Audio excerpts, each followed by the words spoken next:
Hey, what's up, everyone? Morey Croson here from the Performance Lab, California.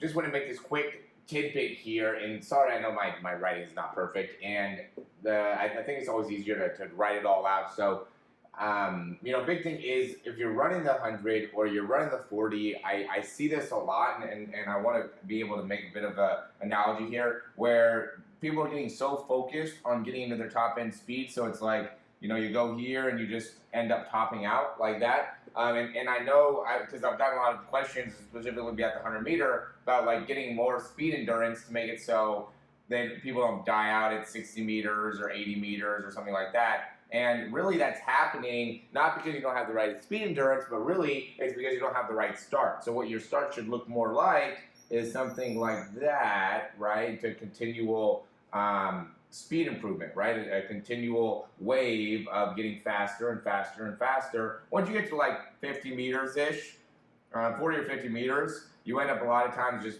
maintaining for a while for 40 to 80, 90. So you have a solid like 50 meters where you're maintaining the same type of speed at least. But if you're not able to properly get yourself started, then what happens is that you're at your max speed at 25 to 35 meters, which makes it so now you die out. And we see the same thing in the 40-yard dash. More with the 40-yard dash is within like 15, 20 yards because that's such a short sprint.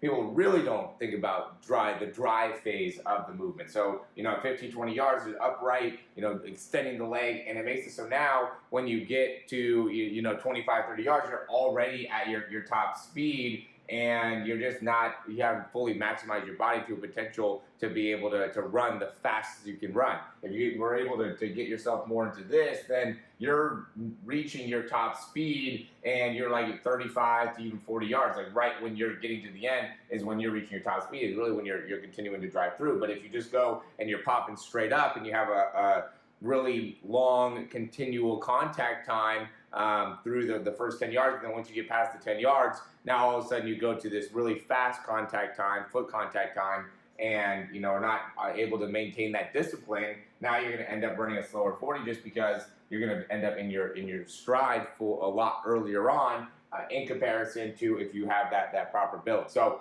at the end of the day, what I want to make this video about is to let you guys know that if you're running this 100 meter or you're running the 40-yard dash and you think that you're dying out, and that's the reason why you're not running as fast and you need more speed endurance, it's not speed endurance, it's actually that you don't have a good start.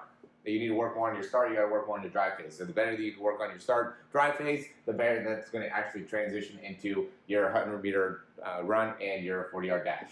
All right, we have some cool new programs that we got going for you. I'm really specifically going with the 40-yard dash just because right now I know all you football players are getting pretty close to the season, need to work on some speed stuff. So you guys want to click the link, we have a video or a page to make it so you can learn a little bit more about that. But if you want to just find out a little bit more about us, you could also just check out our website and go through there. So yeah, and I know it's always talking fast, always going a little bit quickly. I'm going to try to start slowing down a little bit more, making it so you could digest the information. But I think overall, making a strong point here where when it comes to running in these shorter type of runs, and if you're hitting that top end speed too fast and you think you need more speed endurance, I would challenge you and say, look at your start, look at your drive phase, and I think that'll make a big improvement for some of you guys that are looking to do just that. So much for watching this video. I hope you really enjoyed it, and if you did, you could subscribe down below, and that way you can get updates on any of the new videos that we get. Also, if you want to, you can check out some of our other breakdowns for speed and throwing. We have exercises, also jumping mechanics videos, a lot of great stuff within our channel.